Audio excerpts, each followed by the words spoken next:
আমি শুরু করব সুখের সন্ধান দিয়ে। আমি যেটা বলতে চাচ্ছি তা হলো, এটা যদিও চমৎকার একটা উপমা, আর এই জাতির প্রতিষ্ঠাতাদের মনে অবশ্যই ভালো উদ্দেশ্য ছিল, কিন্তু আমি আসলে খুবই অবাক হয়েছি, কারণ কোরআনে সুখের সন্ধান নিয়ে কিছুই বলা হয়নি। কোরআনে সুখের সন্ধান নিয়ে কিছুই বলা হয়নি। খুবই তাজ্জব ব্যাপার। আমি 15 বছর ধরে এটা বুঝতে চেষ্টা করেছি যে কোরআনে কোথায় এই সুখের সন্ধানের কথা বলা হয়েছে। আল্লাহ এই ব্যাপারে কথা বলেননি, কিছুই বলেননি। আর এটা আমাকে ভাবায় যে আধুনিক সভ্যতার জন্য এত গুরুত্বপূর্ণ একটা ব্যাপার, মানুষ সুখী হতে চায়, কিন্তু আল্লাহ এই ব্যাপারে কিছুই বলেননি। কোরআনে এটা বলা নেই কিভাবে সুখের সন্ধান পেতে হবে। আর এটা খুবই আকর্ষণীয় ব্যাপার যে কোরআনের সবচেয়ে বড় যে অনুভূতির কথা বলা হয়েছে তা হলো সন্তুষ্টি। সন্তুষ্ট থাকা, এটাই সব থেকে বড় লক্ষ্য, সুখ নয়। কিন্তু এই দুইটি কিন্তু আলাদা জিনিস। সুখে থাকা আর শান্তিতে থাকা দুটো আলাদা বিষয়। এখন আমি আপনাদেরকে সাইকোলজির ব্যাপারে কিছু বলবো, খুবই আকর্ষণীয় কিছু বিষয়। আর এই তথ্যগুলো আমাদেরকে কোরআনের বাণী বুঝতে আরও বেশি সহায়তা করবে। আর আমার আলোচনার পুরোটাই নিয়ে। আর এই বাণীটি আছে সূরা নাজমের মধ্যে, ওয়া আল্লাইসা লিল ইনসানি ইল্লা মা সাআ, এবং মানুষ তাই পায় যা সে করে। এখন আপনারা আমার সাথে থাকার চেষ্টা করুন। সর্বপ্রথম আর সবচেয়ে ছোট যা মানুষ সন্ধান করে, বিশেষ করে তরুণ প্রজন্ম যা চায়, আমি জানি শ্রোতাদের মধ্যে মনে মনে তরুণ লোক আছেন, কিন্তু আমি এখানে যারা বয়সে তরুণ তাদের বলছি। আমি চাই আপনারা এটা বুঝতে পারুন যে সবচেয়ে তুচ্ছ কিছু যখন জীবনে সন্ধান করা হয়, তখনই আসলে সুখের সন্ধান করা হয়। এটা আসলেই সব থেকে তুচ্ছ। আমি বলছি কেন আমার এই ধারণা। যেমন শনিবারে ঘুম থেকে উঠে বাড়ির কাজ করতে ইচ্ছা করে না, তাই 12টা পর্যন্ত ঘুম দিয়ে ওঠেন আপনি। আপনার তখন কি অনুভূতি হয়? আপনি তখন সুখী। সুখী হওয়া আসলে কষ্টের কিছু না। কোনো ছেলে সারা রাত ভিডিও গেমস খেললো, তার মাথা ব্যথা করে, কিন্তু যেহেতু সে গেম শেষ করতে পেরেছে তাই সে সুখী। কেউ কাজে যাওয়ার আগে ফোন পায় যে আজকে আবহাওয়া খারাপ, তাই কাজে যেতে হবে না, এতেই তার সুখ বোধ করে। সুখ পাওয়া খুবই সহজ, বিশেষ করে ছোট জিনিসের ক্ষেত্রে। অবশ্য সম্পর্কের থেকে সুখী হওয়া এর চেয়ে কঠিন। বাবা মাকে সুখী করা, অথবা বাবা মা যেন আমার উপরে খুশি থাকে, এটা করা কঠিন। আর স্ত্রীকে খুশি করা, এটা নিয়ে কথা না বলাই ভালো। আসুন আমরা এটা নিয়ে কথা না বলি। কিন্তু শুধু নিজের জন্য, যেমন আপনি একটা সিনেমা দেখলেন, আপনি এতেই খুশি। অথবা আপনার বন্ধুর সাথে দেখা হলো, আপনি খুশি। আপনি আপনার পছন্দের রেস্টুরেন্টে খেতে গেলেন, আপনি অনেক খুশি। এটা খুব কঠিন কিছু না, কিন্তু এটা যেমন দ্রুত আসে তেমনি দ্রুত চলে যায় এবং আপনার আবার ভালো না লাগা শুরু হয়। আপনি হতাশ হয়ে যান এবং আবার সুখী হওয়ার চেষ্টা করেন। এটা অনেকটাই মাদকাসক্তির মতো, কারণ এটা আপনার সাথে সর্বদা থাকে না। আর এটাই হলো সবচেয়ে নিম্ন স্তরের সন্ধান। তাই মানুষ যখন বলে আমি শুধু সুখী হতে চাই, আমি আসলে জানি না সে কি বোঝাতে চাচ্ছে। কারণ কোনো মানুষই সবসময় সুখী নয়। আল্লাহ আমাদেরকে অনেক অনেক অনুভূতি দিয়েছেন এই জীবন অভিজ্ঞতা অর্জনের জন্য, এবং এর সবগুলোই সুস্থ জীবনের অংশ। সুখ হলো এদের একটি মাত্র। যদি আপনার আকাঙ্ক্ষা শুধু সুখী হওয়া হয়, তাহলে আমাকে বলতেই হচ্ছে যে আপনি হতাশ হবেন। সুখ কখনোই ঘটবে না, আপনি কখনোই চিরসুখী হতে পারবেন না। এটা আসলে এভাবে কাজ করে না। আমি বলছি না যে আপনাকে হতাশ হতে হবে। আমি যা বলতে চাচ্ছি তা হলো সংগ্রামও জীবনের একটি অংশ। যখন আপনি বার্ষিক পরীক্ষার জন্য প্রস্তুত হচ্ছেন, আপনি কিন্তু সুখী নন, বা 3 ঘন্টার পরীক্ষার মাঝে আপনি সুখী নন। যারা ব্যায়াম করেন তারা তাতে সুখ পান না। হ্যাঁ, ফলাফল দেখে তারা অবশ্যই সুখী হন, কিন্তু ঘাম ঝরানো পরিশ্রম করার সময় নিশ্চয়ই তারা সুখী নন। নিজের চেহারা দেখলেই বুঝতে পারবেন, ঠিক যেন সিলভেস্টার স্ট্যালোনের মতো। যাই হোক, তাহলে সবচেয়ে নিম্ন স্তরের আকাঙ্ক্ষা কি? সুখ। আসুন এবার পরের ধাপ দেখি। পরের ধাপ মানে এটা অর্জন করতে আরও চেষ্টা করতে হয়। আর আমার বর্ণনায় আমি যতই উপরের ধাপে যাব, সেটা অর্জনের জন্য ততই কষ্ট করতে হবে। তো এর পরের ধাপ হলো কুল দেখানোর আকাঙ্ক্ষা। এটা সুখের আকাঙ্ক্ষা নয়, আকাঙ্ক্ষা হলো কুল হওয়ার। কুল হওয়া মানে হলো কেউ আমাকে নিয়ে ঠাট্টা করবে না, আমি বাকি সবার মতোই হব। কেউ আমাকে নির্দেশ করে বলবে না যে তুমি এমন কাপড় কেন পরছো, এমন কথা কেন বলছো, তোমাকে এমন দেখাচ্ছে কেন, তুমি এভাবে চলো কেন, ওদের সাথে কেন মেশো, এটা কেন কিনছো, ওটা কেন করছো, গাড়ি কেন চালাও। আপনাকে আলাদা করে ভাববে, আপনি এটা চান না। আপনি যে কোনোভাবে সবার সাথে মিশে যেতে চান এবং কারো সমালোচনার বস্তু হতে চান না। আপনি অদৃশ্য হয়ে যেতে চান বাকি সবার মাঝে, যেন আপনাকে বাকি সবার মতো কুল ভাবা হয়। আর এই জন্য পরিশ্রম করতে হয়। উদাহরণ হিসাবে বলা যায়, আপনারা যারা হাই স্কুলে পড়ছেন, আপনি স্কুলে কী পোশাক পরে যাচ্ছেন সেটা আসলেই একটা বড় ব্যাপার। আপনি যখন আলমারি থেকে একটা কাপড় বের করেন বা জুতা হাতে নেন পরার জন্য, তখন আপনার মনে এই প্রশ্ন আসে যে কে আপনার পোশাক নিয়ে মজা করতে পারে। সত্যি সত্যি আপনার মনে এই ভাবনাটি আসে? অথবা আপনি যখন কাপড় কিনতে দোকানে যান, আপনার বাবা হয়তো আপনাকে টাকা দিয়েছেন কিছু কেনার জন্য। আপনি যাই কিনেন না কেন, অনেক কিছু কেনার পেছনে একমাত্র কারণ হলো যখন আপনি এইসব পরবেন তখন লোকে কি বলবে। এটাই হলো কুল হওয়ার আকাঙ্ক্ষা।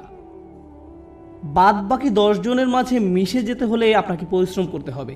এমন কিছু করা খুব সহজ যাতে মানুষ আপনাকে আজব ভাববে, কিন্তু বাকি সবার মতো চলতে গেলে কিছু কাজ করতেই হবে। অনেক তরুণকে এই জন্য নিজের পছন্দ বাদ দিতে হয়, তাদের এমন অভিনয় করতে হয় যা আসলে তারা নয়। আমি কিছু তরুণকে চিনি, ধরুন 14-15 বছর বয়স।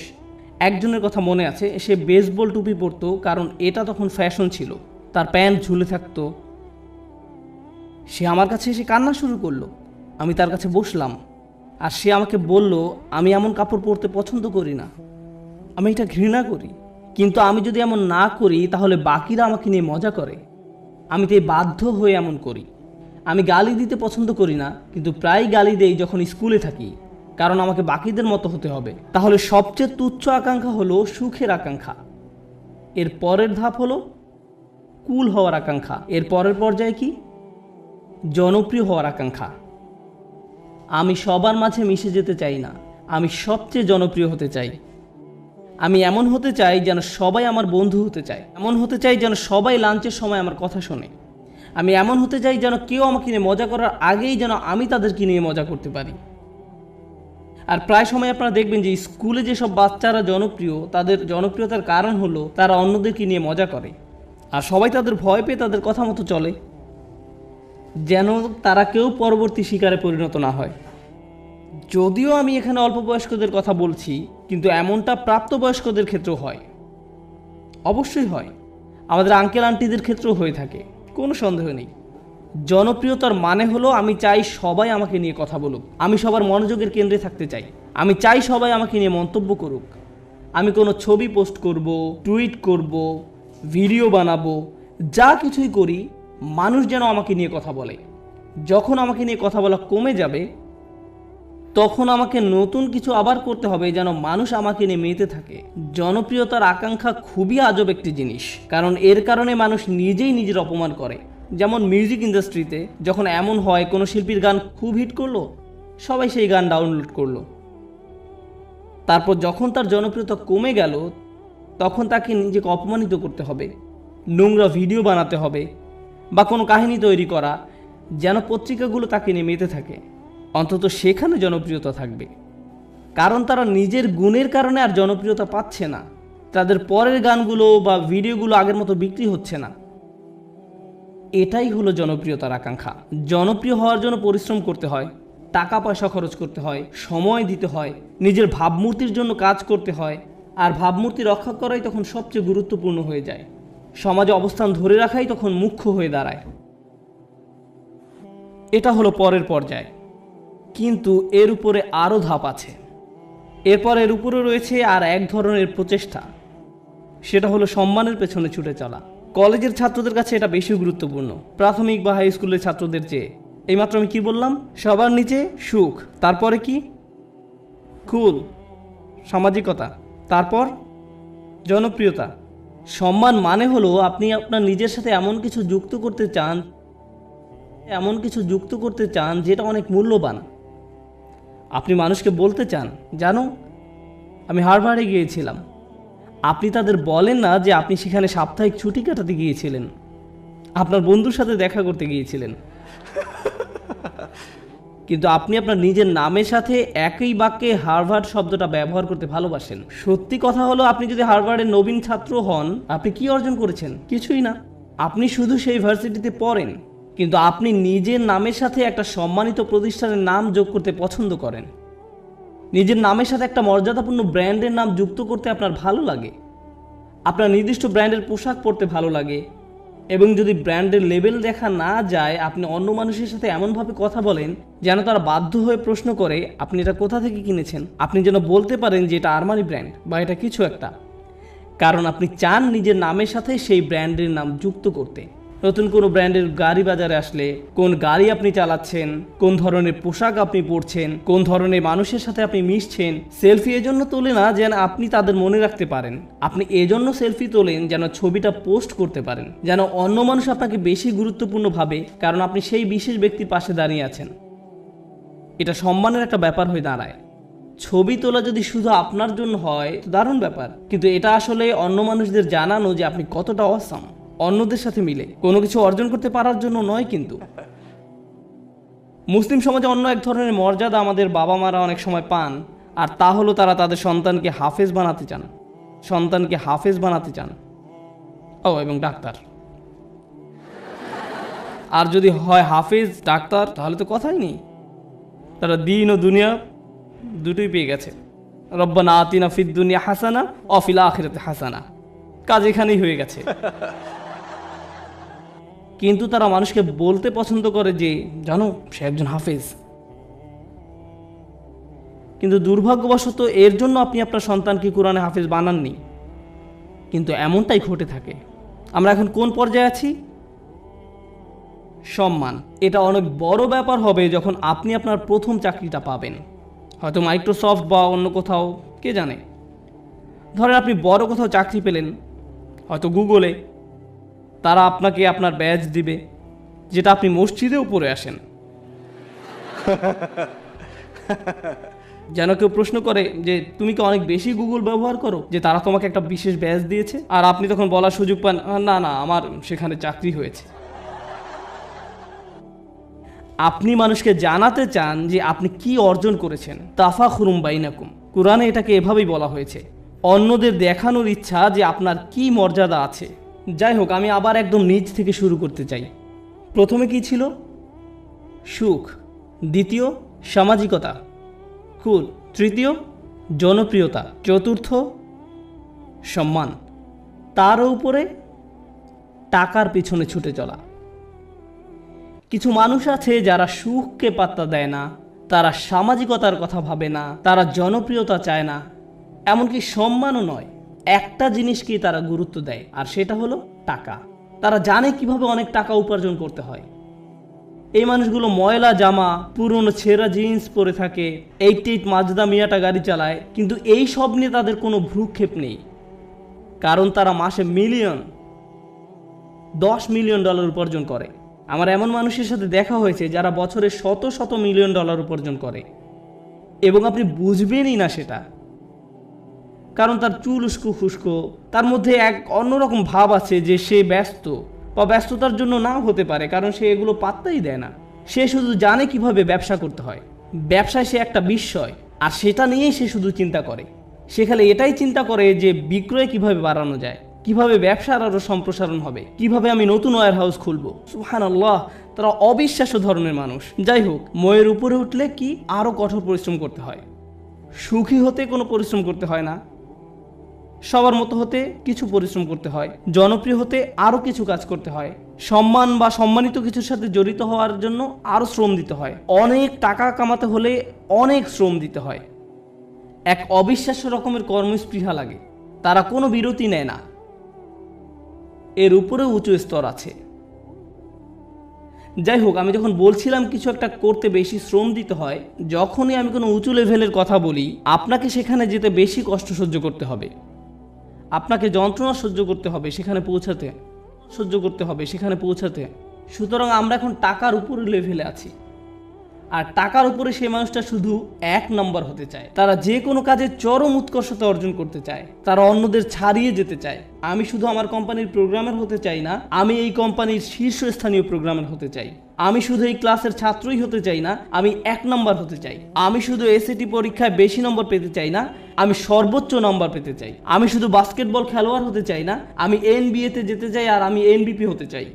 কখনোই খুশি হতে পারে না। তারা শুধু নিজেদেরকে আরো কঠোর পরিশ্রম প্রচেষ্টা চালাতেই থাকে, তারপরেও তারা নিজেদেরকে নিয়ে সন্তুষ্ট হতে পারে না। এই ধরনের মানুষরা তাদের কাজে চরম উৎকর্ষ অর্জন করতে সক্ষম হয়, সেটা পড়াশোনায় হোক, শরীরচর্চায় হোক, বা অ্যাথলেটিক হোক, তাদের কর্মক্ষেত্রে, তাদের গবেষণা যাই হোক না কেন, তারা তাদের শীর্ষস্থান অর্জন করা চায়। তাদের 1 নম্বর হতে হবে। নিজেদের নিয়ে কখনোই খুশি হতে পারে না। তারা নিজেদেরকে কার সাথে তুলনা করে এটা জানা খুব গুরুত্বপূর্ণ। নিজেকে তারা গতকালকের সাথে তুলনা করে। তারা আর কাউকেই পাত্তা দেয় না, কারো দিকে তাকায় না। তারা জানে তারা আরো ভালো করতে পারে, তাই তারা কখনোই সন্তুষ্ট হতে পারে না। তারা কখনো কাজ না করে বসে থাকে না। তারা সব সময় বলতে থাকে আমাকে আরো কাজ করতে হবে। অন্য সবাই হয়তো বলবে আপনি সত্যিই বিস্ময়কর, কি চমৎকার কাজ করেছেন আপনি, তো তাতে কি, আমি জানি এর চেয়েও ভালো করার ক্ষমতা আমার আছে। তাই তারা মানুষের প্রশংসা সুনাম কিছুকেই গুরুত্ব দেয় না। যারা ভাবে যে তারা আসলে দারুণ কাজ করছে কিছুকেই গুরুত্ব দেয় না। তারা চেষ্টা করেই যায়। আর এমন একটা উদাহরণ হলো মাইকেল ফেলপস, ঠিক কিনা? কত মানুষ তার প্রশংসা করেছে সব রেকর্ড ভেঙে ফেলার জন্য, কিন্তু আপনার কি ধারণা যে সে বসে ভাবছে আমি তো রেকর্ড ভেঙেছি, এখন আমার সম্মান আছে, তাই আমি এখন কিছুটা অবসর নিতে পারি? সে কি অর্জনের চেষ্টা করেছে? উৎকর্ষতা। তাই সে কখনোই সন্তুষ্ট হতে পারবে না। সে চেষ্টা করতেই থাকবে মেশিনের মতো, সামনে যেতেই থাকবে আরও দ্রুত গতিতে। এমন মানুষ দুনিয়াতে খুব কমই আছে, খুবই কম। অনেকেই এখানে বসে আছেন যারা স্কুলে পাশ করার গ্রেড পেলেই খুশি। তখনই তারা সুখের খোঁজে প্লে স্টেশন নিয়ে খেলতে বসে যায়। আবার এমনও মানুষ আছে যারা 99 পেলেও নিজের উপর অসন্তুষ্ট হয়। কিভাবে আমি এই ভুলটা করলাম? এমনটা সাধারণত ছেলেরা করে না, মেয়েরা করে। উৎকর্ষতা অর্জনের ব্যাপারে কথা বলতে বলতে আরও একটা কথা বলতে চাই, যে আমি জীবিকা অর্জনের জন্য কি করি। আমার সত্যিকার অর্থে কোনো চাকরি নেই, কিন্তু আমার ক্যারিয়ারের একটা অংশ হলো যে আমি কম বয়স্ক ছেলে মেয়েদেরকে আরবি শেখাই। এটা একটা বেশ ইন্টেন্সিভ প্রোগ্রাম। তাদের আরবি কিছুটা শেখাতে 9 মাস লেগে যায়। ক্লাসের অর্ধেক থাকে ছেলে আর অর্ধেক মেয়ে, 30 জন ছেলে 30 জন মেয়ে। মেয়েরা গত 5 বছর ধরেই পরীক্ষায় ছেলেদের চেয়ে অনেক ভালো নাম্বার পেয়েছে, খুবই ভালো করেছে তারা। কিন্তু ছেলেরা ক্রমাগতভাবেই খুশি। মেয়েরা সবসময় মন খারাপ করে থাকে, আমাকে বলে উস্তাদ আমি জানি আমি 100 পেয়েছি, কিন্তু আমি নিশ্চিত নই যে আমি ঠিকমতো বুঝতে পেরেছি কিনা। এদিকে এক ছেলে 25 নম্বর পেয়েছে আর সে বলছে ওকে আমি বুঝতে পেরেছি। আমি পুরোপুরি ভিন্ন প্রজাতির মানুষদের সাথে কাজ করছি একই ক্লাসরুমের মধ্যে, তাদের পুরোপুরি ভিন্ন মন মানসিকতা।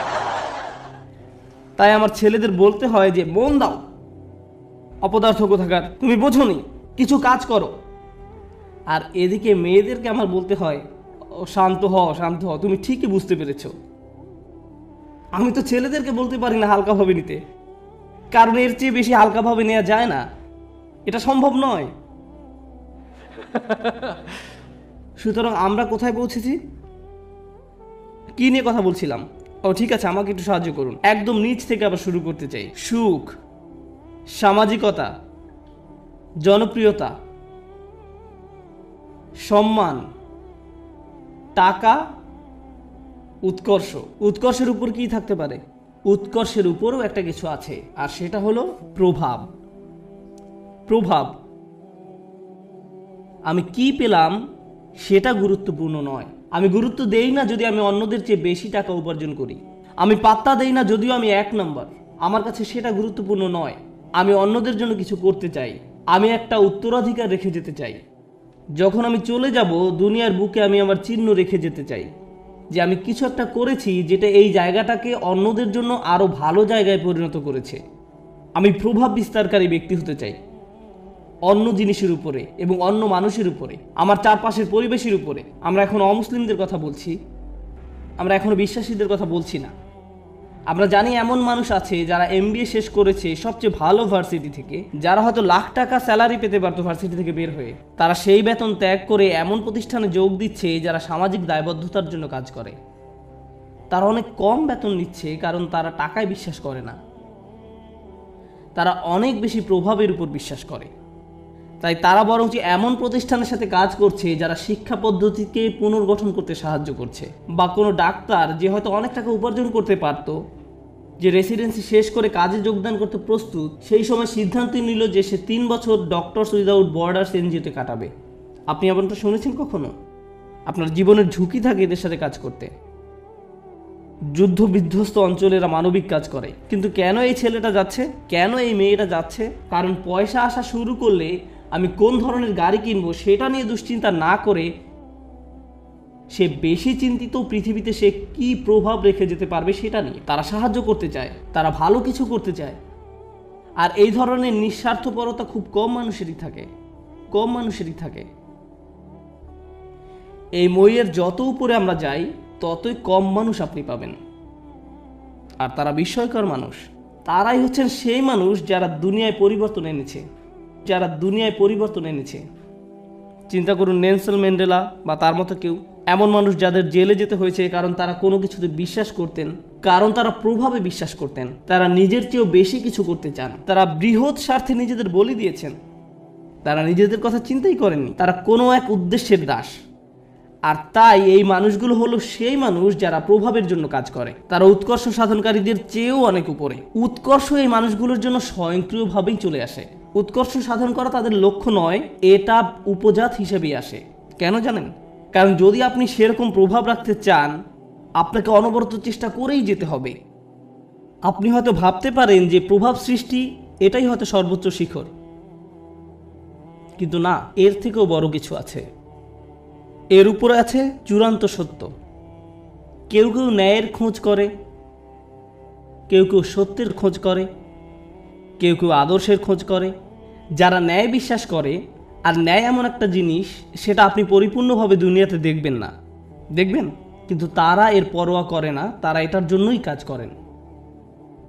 ও আরেকটি ব্যাপার, যখন আপনি এমন কিছু করতে চান যেটার দুনিয়াতে কোনো নজির নেই, তখন সেটা করাটাই সবচেয়ে কঠিন কাজ। তখন যদি আপনি সামান্য একটু পরিবর্তন দেখেন, তাতেও আপনি উদ্দীপ্ত হয়ে যান, আপনি অনুপ্রাণিত হন এবং এটি আপনাকে আরও সামনের দিকে এগিয়ে নিয়ে যায়। কিন্তু আপনি যখন এমন একটা আদর্শের জন্য কাজ করবেন, ন্যায়ের জন্য, আপনি হয়তো ন্যায় কখনোই দেখবেন না। এই লোকেরা কেমন করে নিজেদেরকে অনুপ্রেরণা দিবে যখন তারা এমন কিছুর জন্য কাজ করে যেটা দেখা যাচ্ছে না? এরাই হচ্ছে সবচেয়ে অসাধারণ, সবচেয়ে সহনশীল ব্যক্তি। একবার তারা একটা আদর্শের পিছনে পড়লো, সবাই তাকে পাগল ভাবলো, কিন্তু তার কিছু এসে যায় না, তারা এগিয়েই চলেন। তাই এখন আমি শুরু করতে চাচ্ছি একদম সর্বোচ্চটা দিয়ে, যেটা হলো সত্যের খোঁজ। প্রসঙ্গত বলে রাখি যে আমাদের সকল নবী আলাইহিস সালামের পথে ছিল সত্যের অন্বেষণ। তারা মানুষের সাথে সত্যটা শেয়ার করতে আগ্রহী ছিলেন। এবং অনেক সময়ই রাসূলুল্লাহ সাল্লাল্লাহু আলাইহি ওয়াসাল্লাম হাদিস থেকে আমরা জানি কিয়ামতের দিন অনেক নবী আল্লাহর সামনে দাঁড়াবেন যাদের পেছনে কোনো অনুসারীই থাকবে না, একজন অনুসারীও নয়, এক বা দুই না, একেবারে শূন্য। তাদের লক্ষ্যটা কি ছিল? সত্য। তাদের প্রভাব কতটুকু ছিল? শূন্য। কিন্তু আল্লাহর দৃষ্টিতে তারা পুরোপুরি সফল। হ্যাঁ নাকি না? হ্যাঁ। এখন আমাদেরকে একটা জিনিস বুঝতে হবে, আমরা আবার এই শ্রেণী বিভাগেই যাচ্ছি, কিন্তু আমি শুধু শেষের 4টার উপরে ফোকাস করছি, অথবা হয়তো শেষ 5টার উপরে। প্রথমে কথা বলি উৎকর্ষ। আপনি যখন উৎকর্ষের খোঁজ করেন, তখন আপনি কাকে নিয়ে কখনো সন্তুষ্ট থাকেন না? নিজেকে নিয়ে। প্রশ্ন হলো, কেন আপনি নিজেকে নিয়ে সন্তুষ্ট নন? কারণ আপনি নিজেকে শুধু উন্নতিই করতে চান না, এটা কারণ নয়। যদি আপনি ইসলামের দৃষ্টিকোণ থেকে আলোচনা করেন, আপনি নিজেকে নিয়ে সন্তুষ্ট নন এই কারণে যে আপনার প্রত্যেকেরই প্রভাব সৃষ্টির চেষ্টা করার কথা ছিল। আপনার নিজেকে নয়, বরং অন্যকে নিয়ে চিন্তা করার কথা ছিল। আর এই কারণে আপনি নিজেকে নিয়ে সন্তুষ্ট হতেন না। আপনি যা ভাবছেন, আল্লাহ আসলে আপনার উপর তার থেকেও বেশি দায়িত্ব দিয়েছেন। আমি চাই যে আপনারা দুটো জিনিস নিয়ে চিন্তা করুন। এটা কোরআনের একটি অন্যতম শক্তিশালী বক্তব্য। যেহেতু এটা পরিষ্কারভাবে অনুবাদ করা হয়নি, তাই অনেক সমস্যা সৃষ্টি করে। লা ইউকাল্লিফুল্লাহু নাফসান ইল্লা উসআহা। আল্লাহ কোনো ব্যক্তির উপরই বোঝা দেন না। এখন যেই অংশটা আসছে সেটা হচ্ছে দুর্বল অনুবাদ, তাদের সাধ্যের অতিরিক্ত। আল্লাহ আপনার উপর সেই বোঝা চাপাবেন না যা আপনি বহন করতে পারবেন না। এই অনুবাদের জন্য আরবিটা হওয়া দরকার ছিল লা ইউকাল্লিফুল্লাহু নাফসান ইল্লা বিউসইহা। তাদের সাধ্য পর্যন্ত বোঝাতে সেখানে একটা বা থাকার কথা ছিল, কিন্তু শব্দটা হচ্ছে ইল্লা উসআহা, অর্থাৎ কাল্লাফাল্লাহু উসআনা। অর্থটি এখন পুরোই পরিবর্তিত হয়ে গেছে। প্রচলিত অনুবাদটা একদম ন্যূনতম অর্থ প্রকাশ করে, কিন্তু আপনি জানেন এই আয়াতের সত্যিকার অর্থ কি? আপনার মাঝে যে সম্ভাবনা আছে তার অতিরিক্ত কোনো কিছুর বোঝা আল্লাহ আপনাকে দেননি। ভেবে দেখুন আমি কি বলছি। আল্লাহ আপনাকে এমন কিছু বোঝা দেননি যেটা কি যেটা আপনার মাঝে যেই সম্ভাবনা আছে তার অতিরিক্ত। আপনার মাঝে কি আরো উন্নতি করার সম্ভাবনা আছে? হ্যাঁ। আপনি কি আরো বেশি করতে পারতেন? হ্যাঁ। এবং যেটা করতে পারেন কিন্তু করেননি, আল্লাহ আপনাকে সেটার জন্য জিজ্ঞাসাবাদ করবেন। শুধু একদম ন্যূনতম দায়িত্বটুকু নয়, বরং সর্বোচ্চটুকু। আল্লাহ চান যে আপনি নিজেকে উন্নত করতে থাকুন এবং দেখান যে আপনি আসলে কতটুকু নেয়ার জন্য তৈরি ছিলেন। এটাই হচ্ছে এখানে প্রচেষ্টার ধারণা। আমরা সুখের অন্বেষণ অস্থির নই, বরং ওটা এর সাথে বোনাস হিসাবে আল্লাহ দেবেন। আমরা অন্যের কাছে কুল বা পরিপাটি হিসাবে পরিচিত হতে চাই না। কেউ একজন একটা বোকার মতো কাজ করেছে এবং আপনি ওই নির্বোধের মতোই কাজ করতে চাচ্ছেন। আমরা কারো কাছে জনপ্রিয় হতেও আগ্রহী নই। কেন জানেন?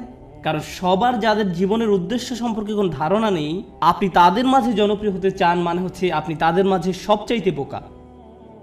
আমরা সম্মানের কাঙালও নই, কারণ আমরা জানি সম্মান আসে আল্লাহর তরফ থেকে। অনেক নবী ছিলেন গৃহহীন, কিন্তু তাদের সম্মান ছিল। নবীদেরকে মানুষরা ধিক্কার দিত, কিন্তু তারপরও তাদের ছিল উচ্চ সম্মান। এখন আমাদের কাছে সম্মানের সংজ্ঞাটাই ভুল। আমরা ভুল জিনিসের সাথে এটাকে জড়িয়ে ফেলেছি। ঠিক আছে? যখন উৎকৃষ্ট হবার চেষ্টা করার ব্যাপার আসে, আমাদের মুসলিমদের মাঝারি ধরনের জিনিসে সন্তুষ্ট হবার অবকাশ নেই, কোনো সুযোগ নেই। আপনি একজন মুসলিম হিসেবে নিজেকে আরো উন্নত করার জন্য ক্রমাগত চেষ্টা করতে থাকবেন। আপনি যে কাজই করে থাকেন না কেন, আপনি যদি মুখস্থ করে থাকেন তাহলে আপনি আরো বেশি মুখস্থ করার চেষ্টা করুন। আপনি যদি পড়াশোনা করে থাকেন তাহলে আরো বেশি পড়াশোনার চেষ্টা করুন। আপনি যদি কাজ করে থাকেন তাহলে আপনি আরো বেশি কাজ করার চেষ্টা করুন। আপনি যদি স্বেচ্ছাসেবী হয়ে থাকেন তাহলে আরো বেশি স্বেচ্ছাসেবা করার চেষ্টা করুন, বিশেষভাবে যখন আপনার বয়স কম। কারণ এখন দায়িত্ব অনেক কম। কিন্তু আমার হোমওয়ার্ক আছে। হ্যাঁ, কিন্তু সেটা এমন কোনো দায়িত্ব নয়। দায়িত্ব তখনই আসবে যখন আপনি বিয়ে করবেন, যখন আপনার সন্তান থাকবে। এখন আপনি মুক্ত। এখন আপনার যে স্বাধীনতা আছে সেটা জীবনের আর কোনো পর্যায়েই থাকবে না। পেছনে বসে ভিডিও গেমস খেলার সময় নয় এটা। এখন শুধু বসে থেকে মুভির পর মুভি দেখার সময় নয়। এখন সময় নয় যে নতুন অ্যাভেঞ্জার্স বা এরকম কিছু নিয়ে আপনি ব্যস্ত থাকবেন। এটা সেই সময় নয়। পুরো পৃথিবী অপেক্ষা করছে আপনি কি প্রভাব ফেলবেন দুনিয়াতে সেটার জন্য। আপনি এমনি বসে সময় নষ্ট করতে পারেন না। অন্যরা করতে পারে, ভালো, তাদের কোনো বৃহত্তর লক্ষ্য নেই। কিন্তু আপনাকে হতে হবে শ্রেষ্ঠ, কারণ আপনি এখন থেকেই প্রভাব সৃষ্টি করা নিয়ে চিন্তা করেন। দর্শকদের মাঝে বসে থাকা প্রত্যেক তরুণ ছেলে এবং মেয়ের চিন্তা করা উচিত, আল্লাহ আমাকে কি দিয়েছেন, আমাকে আল্লাহ কোন গুণটি দিয়েছেন এবং এই গুণটি দিয়ে আমি দুনিয়াতে কি পরিবর্তন আনতে পারি, এই গুণ দিয়ে আমি কি করব। আর আপনি যখন এটা নিয়ে চিন্তা করবেন তখন আপনি সত্যিকারভাবে বুঝতে পারবেন আপনি কিসের জন্য কাজ করছেন। আপনি কাজ করছেন আল্লাহর সাথে দেখা হবার স্বপ্ন নিয়ে, এবং সেটাই হচ্ছে আমাদের আসল সত্য। আপনি আল্লাহকে এটা দেখাতে চান যে আপনি আপনার সামর্থ্যের মধ্যে যা আছে তার সবটুকু করেছেন। সবচেয়ে ভালো ঘুমের অভ্যাস আপনার থাকা উচিত, সবচেয়ে ভালো খাবার সবচেয়ে ভালো ব্যায়াম করার অভ্যাস আপনার থাকা উচিত। আপনার হওয়া উচিত সবচেয়ে ভালো ইবাদতকারী। আপনার হওয়া উচিত সবচেয়ে পড়াশোনায় উন্নত। আপনার জীবনে আপনি যা যা করে থাকেন প্রত্যেকটি কাজে আপনার উৎকর্ষ অর্জনের চেষ্টায় রত হতে হবে। আপনার বাজে জাঙ্ক খাবার খাওয়ার অভ্যাস ত্যাগ করা উচিত। আপনি এমন কেউ হবেন না যারা অযথা ঘুরে ফিরে আড্ডা দিয়ে সময় নষ্ট করে। আপনি অবশ্যই অবসর কাটাবেন, কিন্তু এমনকি যখন আপনি খেলবেন তখনও সবচেয়ে ভালো খেলুন। স্কুলের বা কলেজের অন্য ছেলেরা যখন তাকে দেখবে তারা বলবে আমি এর মতো হতে চাই। তার সবকিছু অসাধারণ, তার সবকিছুতেই সে চ্যাম্পিয়ন। আপনাদের তেমন লোক হওয়া উচিত। উম্মার এরকম লোক দরকার, শ্রেষ্ঠ লোক, এবং এ ধরনের লোকেরাই প্রভাব সৃষ্টি করতে পারে। আরেকটি ব্যাপার কি জানেন? আমাদের বাবা মায়েরা খুবই দুঃখজনক, কারণ তাদেরকে কখনো এটা শেখানো হয়নি। তারা কখনো এই যে সিঁড়িটা এর সাথে পরিচিত হননি। তাদের কাছে সর্বোচ্চ শিখর মানে হচ্ছে সম্মান, আর এর উপরে গেলে টাকা পয়সা। তাই আপনাদেরকে নিয়ে তাদের একমাত্র চিন্তা হচ্ছে সম্মান আর অর্থ। একটা চাকরি খোঁজো যেন তুমি সম্মান পেতে পারো। আর আমরা বলতে পারি আমাদের ছেলে একটা চাকরি করে, সে ডাক্তার, সে এটা, সে ওটা, আর হয়তো আমাদের এক সময় অনেক টাকাও হবে আর আমরা সেটা মানুষকে দেখাতে পারবো। শেষ। এটাই তাদের একমাত্র চিন্তা। আর তারা সবসময় জিজ্ঞাসা করে তুমি কোথায় কাজ করবে, কেমন করে তুমি আরো টাকা রোজগার করবে, কখন আমরা বাড়ি কিনবো। সবকিছুই শেষ হয় সম্মান এবং অর্থতে গিয়ে। কিন্তু জীবনে এর উপরেও কিছু আছে। অর্থের উপরে কি? টাকা পয়সা, উৎকর্ষ। কে আপনাকে উৎকর্ষ বা শ্রেষ্ঠত্ব অর্জনের দিকে ধাবিত করবে? আমরা শুধু অর্থ এবং সম্মান নিয়ে চিন্তা করতে করতে জীবন শেষ করে ফেলি। মুসলিমদের মাঝে কত ছেলে মেয়ে ডাক্তার হয়েছে আমি সবসময় তাদের উদাহরণটাই দিই, কারণ এদেরকেই সবচেয়ে বেশি হতাশ দেখি আমি। তারা ডাক্তার হয়েছে শুধুমাত্র এই কারণে যে তাদের মা বলেছে কিংবা বাবা বলেছে। আমি কখনোই আমার কোনো সমস্যা হলেও এরকম ডাক্তারের কাছে যেতে আগ্রহী নই। আমি বরং এমন কারো কাছে যাব যে ডাক্তার হয়েছে কারণ তারা মানবতার সেবা করতে চায়। তারা তাদেরকে নিয়ে চিন্তা করে। তারা দুর্নীতিগ্রস্ত ইন্স্যুরেন্স কোম্পানি থেকে পরবর্তী টাকা আসার অপেক্ষা করে না। তারা আসলে মানবতা নিয়ে চিন্তিত। আমি এ ধরনের ডাক্তারের সাথে সম্পর্ক রাখতে, নিজে এবং বাচ্চাদেরকে নিয়ে যেতে আগ্রহী। প্রভাব সৃষ্টিকারী ব্যক্তি।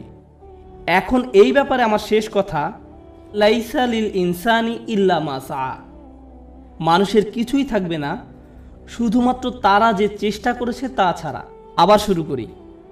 সুখের সন্ধান, কুল, সামাজিক বা পরিবারটি হওয়ার বাসনা, জনপ্রিয় হবার আকাঙ্ক্ষা, সম্মান পাবার আকাঙ্ক্ষা, অর্থপ্রাপ্তির আকাঙ্ক্ষা, উৎকর্ষ লাভের আকাঙ্ক্ষা, প্রভাব সৃষ্টিকারী হবার ইচ্ছা এবং সত্য পাবার প্রচেষ্টা।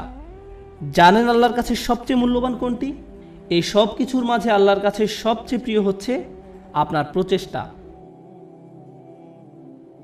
অর্থ নয়, প্রভাব না, শ্রেষ্ঠত্ব না, এই সব কিছুই আসবে, কিন্তু আল্লাহ আপনার কাছ থেকে যেটা দেখতে চান সেটা হচ্ছে প্রচেষ্টা। প্রচেষ্টা। আমি আপনাদের বলেছি নবী আলাইহিস সালামদের কথা, যারা শেষ বিচারের দিন আল্লাহর সামনে দাঁড়াবেন কতজন উম্মত নিয়ে? 0। কিন্তু তারপরেও আল্লাহ তাদেরকে জান্নাতের সর্বোচ্চ আসনে আসীন করবেন, কারণ আল্লাহ সম্মান জানাবেন তাদের প্রত্যয়কে, তাদের প্রচেষ্টাকে, তাদের চারিত্রিক দৃঢ়তাকে। তারা কঠিন সময়ে পড়েছিলেন এবং তারা সেটা মোকাবেলা করেছেন।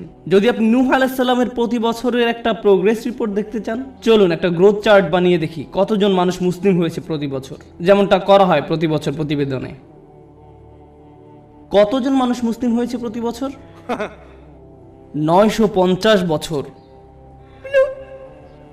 চার্ট নিশ্চয়ই ঊর্ধ্বমুখী ছিল না, বরং সেটা ছিল অপরিবর্তনশীল। এমনকি কখনো কখনো হয়তো নিম্নমুখীও ছিল। কেউ হয়তো ইসলামের খুব কাছাকাছি এসেছে, আবার দূরে সরে গেছে। এর মানে কোনো প্রভাব তৈরিই হয়নি। আমরা নূহ আলাইহিস সালামের কোন জিনিসটাতে এত সম্মান করি? ক্রমাগত এবং ক্রমাগত প্রচেষ্টা। আমাদেরকে হতে হবে ক্রমাগত প্রচেষ্টারত এবং প্রত্যয়ী মানুষ। আল্লাহর সামনে দাঁড়ানোর মতো কিছুই থাকবে না যদি আমাদের এই প্রচেষ্টাটুকু না থাকে। তরুণরা দয়া করে মনোযোগ দিয়ে শুনেন আমি কি বলছি। একটু চিন্তা করো, তোমার জীবনের সার্থকতা কোথায়? যদি তোমার জীবন মানে হয় শুধু একটা ভিডিও গেম থেকে অন্য ভিডিও গেম, যদি তোমার জীবন মানে হয় শুধু টিভি শোয়ের একটা পর্ব থেকে অন্য পর্ব, তুমি কিসের জন্য চেষ্টা করছো? এতে কি আসে যায় যদি তুমি একটা ভিডিও গেমে ট্রফি জিতো অথবা 100% সিনক্রোনাইজেশন পাও? এতে কি আসে যায়? কি এমন হবে এতে? পৃথিবীর জন্য তা কোনো পরিবর্তনই আনবে না। তুমি কতগুলো পুশ আপ করতে পারো এটা কেউ গুরুত্ব দেয় না। তোমাকে এর চেয়ে বেশি কিছু চিন্তা করতে হবে, এর চেয়ে বড় উচ্চ মর্যাদাশীল কিছু চিন্তা করতে হবে। এবং যখন তুমি সেটা করা শুরু করবে, আল্লাহ তোমাকে সুখ দিবেন। যখন তুমি সত্যিকার অর্থেই চেষ্টা করবে, জীবনটা তখন অর্থবহ হবে। আর জীবনটা যখন অর্থবহ হবে, সুখ এবং আনন্দ এনে দেবে। যখন তোমার জীবনে কোনো প্রচেষ্টা থাকবে না, তখন জীবনের কোনো অর্থ তুমি খুঁজে পাবে না। তুমি তখন কোনো কিছুতেই কোনো সুখ বা আনন্দ খুঁজে পাবে না। তুমি যতই গান শোনো, তুমি যতই ঘুরতে বেড়াতে যাও, যতই পার্টি করো, তোমার জীবনে কখনোই সুখের দেখা পাবে না। তোমার সব সময় বিরক্ত লাগবে, নিজের কাছে নিজেকে ভালো লাগবে না। গুরুত্বপূর্ণ হচ্ছে প্রত্যয়, যেটা তোমাকে উপলব্ধি করতে হবে। তোমাদের তরুণ প্রজন্মকে হতে হবে অসম্ভব এবং অসম্ভব প্রত্যয়। আল্লাহ বলছেন ওয়ান্না সায়াহু সাওফা ইউরা। আমার খুবই পছন্দের একটি আয়াত এবং আমি এই আয়াতটি দিয়ে শেষ করতে চাই। এবং তার প্রচেষ্টা বা প্রত্যয় খুব শীঘ্রই দেখা যাবে। তার চেষ্টা খুব শীঘ্রই কি দেখা যাবে। এ প্রসঙ্গে আমি বলতে চাই, তুমি যখন কাউকে তোমার রিজিউম দেখাও, আমি অমুক স্কুল থেকে গ্র্যাজুয়েট হয়েছি, আমি অমুক জায়গায় কাজ করেছি, অমুক প্রজেক্টে কাজ করেছি, তখন তুমি তোমার রিজিউমে লেখো তোমার রেজাল্ট নাকি তোমার প্রচেষ্টা? তুমি তোমার প্রচেষ্টার কথা লেখো না, তুমি লেখো তোমার রেজাল্টের কথা।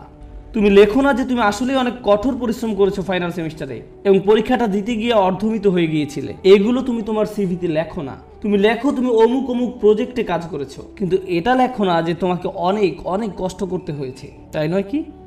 শুধু তাই নয়, কিছু কিছু সময় তুমি অনেক চেষ্টা করো কিন্তু তুমি পাস করতে পারো না। অথবা এরকম যে তুমি অসম্ভব রকমের চেষ্টা করেছো একটা প্রজেক্টের জন্য, কিন্তু সেটা সফলভাবে শেষ করতে পারোনি। অথবা তুমি তোমার আশানুরূপ গ্রেড পাওনি, যেটা তোমার পাওয়া উচিত ছিল। আমরা মানুষেরা মানুষকে কিসের ভিত্তিতে বিচার করি? আমরা মানুষকে বিচার করি রেজাল্ট দিয়ে। আমার এতে কিছু যায় আসে না যে তুমি কতটা চেষ্টা করেছো, তুমি আমাকে ফলাফল এনে দিতে পারোনি। আমার এতে কিছুই আসে যায় না যে তুমি কতটা চেষ্টা করেছো, তুমি পাশ করতে পারোনি, গ্রাজুয়েট হতে পারোনি। বুঝতে পেরেছো ব্যাপারটা? কিন্তু আল্লাহ তোমার বিচার তোমার রেজাল্ট দিয়ে করবেন না। আল্লাহ তোমার বিচার করবেন কিসের ভিত্তিতে? প্রচেষ্টা। আল্লাহ বলছেন এবং তার প্রচেষ্টা, তার অধ্যবসায়গুলো খুব শীঘ্রই দেখা যাবে। এটা একটা অসাধারণ ব্যাপার, কেননা পৃথিবীর বুকে কোনো মানুষই আমার প্রচেষ্টা দেখবে না, কোনো মানুষই আমার প্রচেষ্টা দেখবে না। আমি তোমার প্রচেষ্টা দেখব না, অথবা তুমি আমার প্রচেষ্টা দেখবে না, কিন্তু তিনি হচ্ছেন শুধুমাত্র আল্লাহ, যিনি আমাদের প্রচেষ্টা অধ্যবসায়গুলো দেখবেন। আমরা সবাই দেখি ফলাফল, আমরা হচ্ছি ফলাফল সর্বস্ব মানুষ। আল্লাহ হচ্ছেন বিচারক, যিনি দেখেন প্রচেষ্টা। সুবহানাল্লাহ, কতই না মহান আমাদের প্রভু। কেউ তোমার প্রচেষ্টার মূল্য দিবে না এক আল্লাহ ছাড়া, সুতরাং কখনোই তোমার প্রচেষ্টাকে খাটো করে দেখবে না। মানুষ হয়তো মূল্য দিচ্ছে না তুমি যে কাজগুলো করছো, এবং তুমিও সাথে সাথে ভাবতে শুরু করে দাও যে এগুলোর আসলেই কোনো মূল্য নেই। কিন্তু মনে রেখো, এটা মূল্যবান আল্লাহর কাছে। আল্লাহর কাছে এটা অত্যন্ত মূল্যবান। আজকের আলোচনা ওই অংশটা বিশেষভাবে বোনদের জন্য ছিল, কারণ তারা কঠোর পরিশ্রম করে এবং তাদের মনে হয় এই চেষ্টায় কোনোভাবেই কিছু হবার নয়। ছেলেরা এমন নয়, কারণ ছেলেরা কোনো খাটুনি করে না এবং তারা মনে করে যে আমি অনেক করেছি, আমি কত কঠোর চেষ্টা করেছি। ছেলেরা নিজেদের সাথে মিথ্যাচার বন্ধ করো। তোমাদের নিজেদের এটা বলা বন্ধ করতে হবে যে তুমি যথেষ্ট করেছো। তোমার অলসতা দূর করতে হবে। ভাইয়েরা, শয়তান তোমাদের ধ্বংস করে দিচ্ছে, সে তোমাদের ধ্বংস করছে। তোমরা এত অলস। নিজেদের কাছে যুক্তি দেওয়া বন্ধ করো এবং কাজ করো, বেশি করে কাজ করো, আবেদন করতে থাকো, করতেই থাকো, অন্যদের সাথে এই ব্যাপারে কথা বলতে থাকো, নেটওয়ার্কিং করো। থেমে যে বলো না যে আমি সব রকম চেষ্টা করেছি তারপর ফল পাইনি। না, তুমি সব রকমের চেষ্টা করোনি। উদ্যম হারিও না, এটা করা তোমাদের শিখতে হবে। তোমরা তোমাদের বোনদের কাছ থেকে শেখো। তারা হলো একটু অপেক্ষা করো, আমি তোমাদের ব্যাপারেও বলবো। কিছুক্ষণ পরেই তোমরা আর খুশি হবে না। তোমাদের সমস্যা কি জানো? সুখের সন্ধানের কথা এখন ভুলে যাও। তোমাদের সমস্যা হলো তোমরা সর্বদা নিজেদের ব্যাপারে অনিশ্চিত। তোমরা সবসময় ভাবছো আমি যথেষ্ট নই, বা আমি হিসেবের মধ্যেই নেই। হাততালি থামাও। তোমাদের ব্যাপারগুলো সহজভাবে নিতে হবে। তোমাদেরকে বলছি না, তোমাদের এমনিতেই সবকিছু যথেষ্ট। হালকাভাবে নাও। মাশাআল্লাহ, মাশাআল্লাহ। অপরপক্ষে তোমাদের শান্ত হওয়া দরকার। আমার এমন বন্ধুদের সাথে দেখা হয়েছে যারা ইসলাম নিয়ে পড়াশোনা করছে, তারা কোরআন শিক্ষা করছে, কিন্তু আমার এখনো সব শব্দ শিক্ষা হয় নাই। হ্যাঁ, ঠিক আছে আন্টি, শান্ত হন। আপনার সব মুখস্থ হয়নি। আল্লাহ আপনাদের ফলাফলে আগ্রহী নয়। তিনি কিসের প্রতি আগ্রহী? তিনি আগ্রহী আপনার প্রচেষ্টায়। আপনার প্রচেষ্টায় ফলাফল নিয়ে উদ্বিগ্ন হওয়া বন্ধ করুন। আপনি আবার ফল নিয়ে খুব দুশ্চিন্তা করবেন না। আপনি এখনো যা জানেন না, যেটা এখনো অর্জন করতে পারেন নাই, সেটা নিয়ে আপনি বড্ড বেশি ভাবেন। অর্জন নিয়ে চিন্তা করা বন্ধ করুন এবং আন্তরিক, অকৃত্রিম, সর্বোচ্চ যতখানি সম্ভব চেষ্টা করে যায়। আমি বলছি এমনটা করলে আল্লাহর কাছ থেকে ফলাফল আসবেই, কিন্তু সেটা তার সময়সূচি অনুযায়ী আসবে, আপনার নয়। দুইজন মানুষ একদম একই পরিমাণে চেষ্টা করবে, কোনো একজন দেখা যাবে তার চেষ্টার ফলাফল নগদে পেয়ে যাবে, এবং কাউকে বছরের পর বছর অপেক্ষা করতে হবে সমানভাবে ফল পাওয়ার জন্য। এটা আল্লাহর হাতে। এজন্য আপনি বলতে পারেন না সে তো অনেক সুফল পেয়ে গেল আর আমি কিছুই পেলাম না, আমরা তো একই রকমের চেষ্টা করলাম। এটা ঠিক না, না, এটা পুরোপুরি অন্যায্য। কারণ সেই হিসেব আল্লাহর কাছে ন্যস্ত, এবং আল্লাহ শুধু এটাই দেখতে চেয়েছেন যে আপনি কতটা চেষ্টা করেন। ধরুন দুজন মানুষ একদম একই পরীক্ষা দিল। আমার ক্লাসে এমনটা ঘটেছিল। তারা একদম একই পরীক্ষা দেয়। একজন অনেক বেশি পরিশ্রম করে, সে দিন রাত সারাক্ষণ পড়াশোনা করে। এই প্রোগ্রামে আসার আগে সে আমার বন্ধু ছিল, আমরা দুজন বন্ধু ছিলাম। আমি এখন তার শিক্ষক এবং আমি তাকে বলছি যে চলো ঘুরতে যাই। না, আমাকে পড়তে হবে। আমি তোমার শিক্ষক? না, আমাকে পড়তে হবে, পরীক্ষা আছে। আমি তোমার পরীক্ষা সহজ করে নিব, আমি তোমাকে অতিরিক্ত ক্রেডিট দিব। না, আমার পড়া আছে। এই মানুষটা দিন রাত পড়াশোনা করে। আমি জানি যে সে কি পরিমাণ চেষ্টা করলো, তার প্রচেষ্টার কথা আমি জানি। কিন্তু জানেন, সে তার ক্যারিয়ারে খুব উজ্জ্বল, ব্যবসায় এত দক্ষ, পেশাগতভাবে ভীষণ চটপটে ছিল। কিন্তু ব্যাপারটা এমন যেন আল্লাহ তাকে আরবি শেখার জন্য তৈরি করেননি। সে যত বেশি শিখুক না কেন, সে বেশি নম্বর তুলতে পারতো না। কোন মতো পাশ করতো, কোনো মতেই পাশ করতো। প্রতিবারই। আর তার পাশের ছেলেটাই অতিরিক্ত প্রতিভাবান, আমার দেখা সবচেয়ে অলস এক মানুষ। সে ক্লাসে সারাক্ষণ ঘুমাতো, কিন্তু সে প্রত্যেকবারই 99 বা 100 পেত। এতে আমার খুবই রাগ হতো। আমি সেই ছেলেকে শূন্য পেতে দেখতে চাইতাম। আমি চাইতাম যে সে শূন্য পাক, আমি যেন তাকে পরীক্ষার খাতা দিয়ে কঠিনভাবে চড় মারতে পারি। আর যেই মানুষটা পড়তে পড়তে নিজেকে শেষ করে দিচ্ছে, সে পরীক্ষায় ব্যর্থ হচ্ছে, শিক্ষক হিসাবে আমি হতাশ হয়ে গিয়েছিলাম। সেই ছাত্রের অবস্থা তাহলে কি চিন্তা করুন। শিক্ষক হিসাবে আমি হতাশ। কিভাবে সম্ভব যে এই ছেলেটা কোনো চেষ্টাই করে না আর সে ভালো ফল পাচ্ছে, এবং এই মানুষটা যত ধরনের চেষ্টা সম্ভব করছে আর সে কোনো ফলই পাচ্ছে না। মনে হতো যেন এটা অন্যায্য। কিন্তু জানেন কি, যখন এই দুই মানুষ আল্লাহর সামনে এসে দাঁড়াবে এবং দুজনই বলবে যে আমি আল্লাহর জন্য আরবি শিখেছিলাম, হে প্রভু আমি আপনাকে সন্তুষ্ট করার জন্য আরবি শিখছিলাম, আল্লাহ তখন বলবেন দেখি তোমরা কি করেছো। তাদের মধ্যে একজন দেখাবে 99, আর একজন দেখাবে 20 নম্বর। সেদিন আল্লাহর কাছে কোনটা বেশি মূল্যবান হবে? ও, সেই 20 নম্বর অমূল্য। সেদিন এটা মূল্যাতীত, কারণ আল্লাহ খাতার নম্বর দিয়ে মূল্যায়ন করেন না। তিনি কি দিয়ে মূল্যায়ন করেন? প্রচেষ্টা দিয়ে। সেই 99-এর মূল্য সেদিন হবে খুব খুব খুব কম, কারণ এটা পাওয়ার জন্য তাকে খুব বেশি চেষ্টা করতে হয়নি। আল্লাহ এভাবেই বিচার করেন। এটা পুরোটাই গুণগত মান সংক্রান্ত, পরিমাণ সংক্রান্ত নয়। মানুষ শুধু পরিমাণ বিচার করতে পারে, আল্লাহ গুণগত মান বিচার করেন। আপনি এখন যা করছেন তার মান বিচার করুন, আপনার যাপিত জীবনের মান নির্ণয় করুন, আপনি যেই দিনটা পার করলেন তার মান, সকালে কি ধরনের নাস্তা আপনি খেয়েছেন, আপনি কার সাথে কথা বলেছেন, আপনি কিভাবে সময় ব্যয় করেছেন, আপনি কি করেছেন, আপনার দিনের মান কেমন ছিল, সেটা আগে ঠিক করুন। এবং ইনশাআল্লাহ তাআলা তবে এই উম্মতের ভবিষ্যৎ খুব উজ্জ্বল। কারণ আপনি একবার যদি পরম সত্যের ব্যাপারে চিন্তা করা শুরু করেন এবং আপনি প্রভাব নিয়ে চিন্তা করা শুরু করেন, তবে এই ঘর থেকে নতুন চিন্তা ভাবনা আসা শুরু করবে, সৃজনশীলতা আসা শুরু করবে, নিত্য নতুন প্রজেক্ট আসা শুরু করবে, যেটা ক্রমান্বয়ে দুনিয়াকে বদলে দিতে পারে, সেটা দুনিয়াকে প্রভাবিত করতে পারে যেমনটা আর কখনো করেনি।